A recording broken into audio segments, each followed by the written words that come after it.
Good Morning Business, Business Today. On connaîtra ce matin les chiffres des immatriculations en France pour le mois de juillet. Ils devraient confirmer la reprise du marché après plusieurs années difficiles. Sur les 6 premiers mois de l'année, plus de 900 000 véhicules particuliers ont été immatriculés en France. C'est une hausse de 14,2% par rapport à la même période l'an dernier. On va en parler avec Flavien Neuvy. Bonjour. Bonjour. Vous êtes directeur de l'Observatoire 7LM, spécialiste du secteur automobile. Derrière cette reprise, il y a une réalité. On achète toujours moins de voitures qu'avant la crise sanitaire. Qu'est-ce qui s'est passé? Il y a une prise de conscience écologique ou est-ce que c'est tout simplement une conséquence des tensions économiques? Non, alors, prise de conscience écologique, en réalité, quand on regarde les critères d'achat d'une voiture, ça vient très loin auprès des automobilistes. En réalité, non, c'est simplement que on a un marché qui est déjà, je ne vais pas dire saturé, mais en tout cas, on a un taux d'équipement des ménages en véhicules qui est déjà très élevé. On est sur un marché mature. Tous ceux qui ont besoin d'une voiture ont déjà une voiture. Les gens roulent de moins en moins. Quand on regarde le kilométrage parcouru chaque année, il a plutôt tendance à baisser, ce qui fait qu'aujourd'hui, les automobilistes gardent leur voiture de plus en plus longtemps. L'âge moyen, par exemple, du parc automobile n'arrête pas d'augmenter. Et donc, on change moins souvent sa voiture. Et quand on regarde par exemple le taux de ménages acheteurs, c'est-à-dire le pourcentage de ménages qui achètent une voiture neuve chaque année. En 2022, l'année dernière, on était à 2,2% des ménages, alors qu'au milieu des années 90, on était autour de 7. Donc on voit bien qu'il y a une érosion lente mais continue des immatriculations de véhicules neufs. Les constructeurs eux-mêmes se demandent si on sera un jour capable de retrouver les niveaux de vente qu'on enregistrait avant la crise sanitaire. Oui, on était à 2,2 millions en France. Oui, alors oui, en rythme de croisière, en fait, notre marché automobile sur ces 20 dernières années, avant la crise sanitaire, c'était 2 millions de voitures particulières neuves chaque année.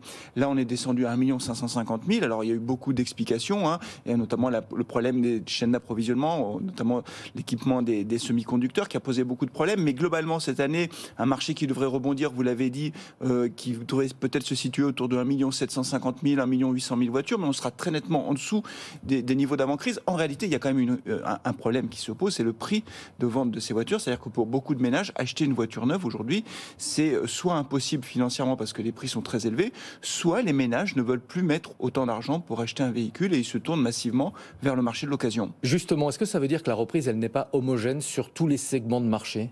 Non, elle n'est pas du tout homogène en réalité. On voit bien d'abord que les constructeurs français perdent des parts de marché sur le premier semestre en réalité. Ce sont plutôt les constructeurs étrangers qui ont tiré la croissance vers le haut, même si au global, on a vu les résultats de Stellantis et de Renault qui sont excellents sur ce premier semestre, à la fois en chiffre d'affaires mais aussi en termes de marge opérationnelle. Donc nos constructeurs vont très bien et c'est une bonne nouvelle pour notre pays. Mais c'est vrai qu'elle n'est pas du tout homogène. On voit que les crossovers et SUV résistent toujours aussi bien, pratiquement un véhicule sur deux. Donc on a ce segment qui se porte extrêmement bien. Et puis après, sur les autres marchés, notamment le marché de l'occasion, on voit que ce sont plutôt les véhicules récents qui ont plutôt eu tendance à souffrir. Ce segment se porte bien, mais on va le chercher plutôt maintenant chez les low cost, chez Dacia par exemple. Oui, Dacia se porte extrêmement bien. C'est vraiment un maillon fort du groupe Renault. En réalité, c'est une marque qui a réussi l'exploit finalement de très bien marcher sur les marchés matures comme la France, mais aussi de permettre à Renault de prendre des parts de marché sur les pays émergents avec des prix de vente qui sont accessibles pour les ménages. Et la marque aujourd'hui rencontre un grand succès, là aussi avec des marges dégagées qui sont très significatives. L'autre tendance sur le marché automobile, c'est la montée en puissance des voitures électriques.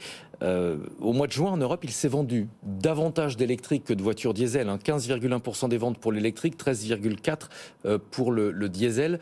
Une fois que les courbes se sont croisées, on ne reviendra pas en arrière ? Non, je ne pense pas parce qu'en Europe, on a fait le choix du 100% électrique. La Commission européenne l'Europe a décidé d'interdire la vente des voitures thermiques d'ici 2035. Donc les ventes vont continuer de croître. En réalité, on est passé de 2% il y a 4 ans à aujourd'hui 15%. Donc le bond est spectaculaire. Malgré tout, c'est quand même l'essence qui reste le carburant numéro 1 en Europe. Mais c'est vrai que les ventes de voitures 100% électriques progressent. La France est plutôt de peloton de tête avec l'Allemagne. Et puis évidemment, c'est la Norvège qui est très loin devant. Ça va continuer de croître avec quand même la question de l'accessibilité là aussi financière pour les ménages. Les voitures neuves sont très chères, mais les voitures électriques sont encore plus chères. Donc pour beaucoup de ménages, acheter une voiture électrique aujourd'hui, ce n'est pas possible économiquement. Oui, c'est un marché qui reste largement soutenu par les aides financières.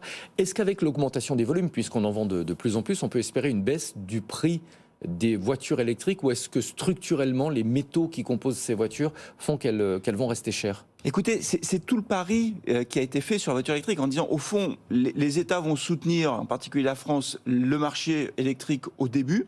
Et puis, au fur et à mesure que les volumes vont augmenter, les prix vont pouvoir baisser parce que l'industrie automobile, c'est une industrie de masse, de volume, et que donc, plus on vend de véhicules, plus on peut amortir les coûts sur ces volumes-là.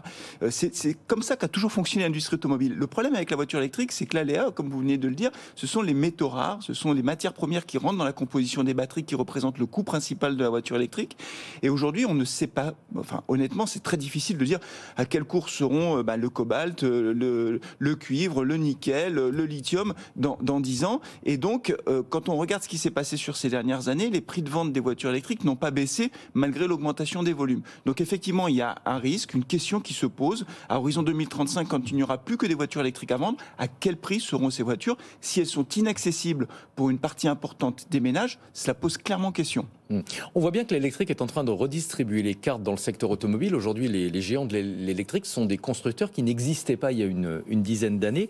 Est-ce que l'électrique, ça peut être en Europe le cheval de Troie des constructeurs chinois? On a vu Bruno Le Maire en début de semaine qui essayait de convaincre BYD, le constructeur chinois, de venir s'implanter en France. Alors il faut bien comprendre une chose, c'est que les constructeurs chinois qui n'existaient quasiment pas il y a 20 ans, pendant 20 ans ont été occupés par le développement de leur marché intérieur. Le marché chinois, c'était 500 000 voitures au début des années 2000 par an. Aujourd'hui, c'est 25 millions. Donc pendant 20 ans, si vous voulez, ils se sont occupés de la croissance intérieure de leur marché. Aujourd'hui, ils gagnent encore des parts de marché sur leur marché domestique, mais le marché chinois n'offre pas les mêmes perspectives de croissance à horizon 10-15 ans.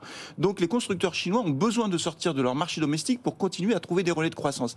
Et dans ce cadre-là, l'Europe, évidemment, c'est le marché idéal puisqu'on a fait le choix du 100% électrique et ils ont des voitures qui sont très performantes et globalement moins chères. Donc le fait que l'Europe abandonne le moteur thermique, c'est une barrière technologique à l'entrée en moins qui permettra évidemment aux constructeurs chinois de proposer leurs voitures aux automobilistes avec des prix compétitifs et des voitures qui aujourd'hui objectivement ont beaucoup progressé sur ces dernières années. Oui, avec des avancées technologiques notamment sur les batteries. Oui, absolument, puisqu'il faut rappeler quand même que la Chine c'est le pays numéro 1 en termes de production de batteries. L'Asie c'est quasiment 80% des batteries électriques dans le monde. Alors nous on fait le pari des gigafactories, ça va prendre un petit peu de temps.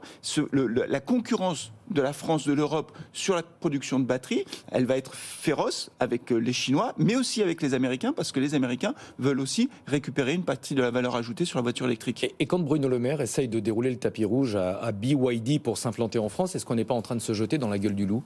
Écoutez, on a quand même Toyota, par exemple, qui est implanté en France depuis de nombreuses années, et je ne pense pas que les gens dans le nord de la France se plaignent de l'implantation de Toyota. Donc ça fait partie du commerce, du business, c'est tout à fait logique. Quel est l'intérêt d'une voiture électrique si elle est produite à l'autre bout du monde?